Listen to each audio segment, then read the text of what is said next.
President Biden using the 100th anniversary of the Tulsa massacre to tell black Americans they aren't capable of being adults. Young black entrepreneurs are just as capable of succeeding given the chance as white entrepreneurs are.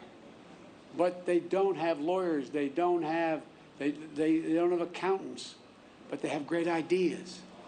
Black Americans can't find a lawyer or an accountant? What year does Biden think this is? But this isn't the first time we've heard this narrative. Remember when Biden didn't think black Americans were capable of getting an ID to vote or showing up to the polls on time, calling Georgia's election law Jim Crow in the 21st century? Joining me now for more on this, co-chair of Project 21 National Advisory Board, Horace Cooper. Horace, are black Americans having a hard time finding a lawyer or an accountant? I'm black. I'm a lawyer. I've got a cousin that's an accountant. I actually don't understand where the president is going other than denigrating people.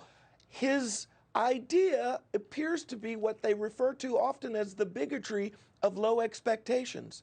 You say to people, instead of inspiring them, you talk down to them and you excuse them and you take away a lot of the incentive and initiative. I think the president could have used this speech to stand up and say to America, this is a land, a place of possibility.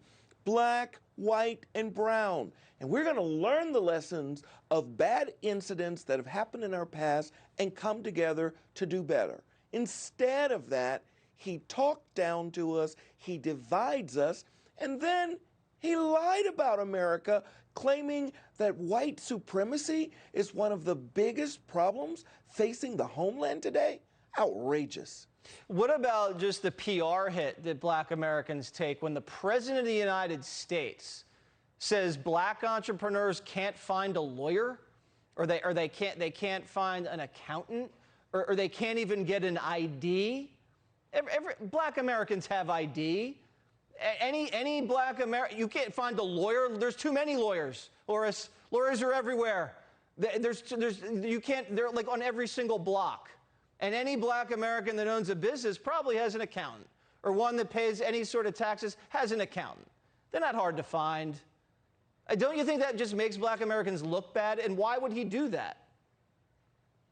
Well, it appears that it's useful to talk down to black America and to the rest of the country. Again, one of the things the president can do that is most remarkable that almost no one else can do is to inspire us.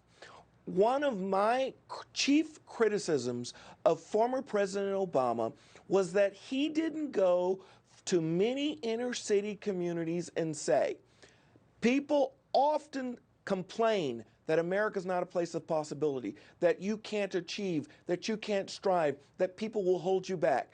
Well, look at me, I wanted him to say. Any person in America can achieve. I am an example of that. President Biden should have been doing the same thing. He could have brought some entrepreneurs. He could have brought some successful people. And he could have said, these are examples of what's possible in America. Instead, he denigrates our country. Instead, he says black Americans, white Americans, it's actually a real divergence between who can achieve and who can't achieve. Yeah. That's not true about America, and it's really disappointing that he doesn't see his role as inspirer-in-chief instead of denigrator-in-chief. Yeah, he doesn't get it. I think he takes the black vote for granted, and that's a shame. Because if someone insulted me like that, I wouldn't vote for him. And you need my vote. Well, absolutely not. I have a lot of leverage. So you got to be nice to me if you want my vote. I mean, tell me the truth, but don't make me look like an idiot. All right, Horace, I got to run, but that's a good... Go ahead. But Jesse, that's called treating people like they're adults. Right. This president doesn't want to do that. Right. He infantilizes the black community, and it's sick. Thank you.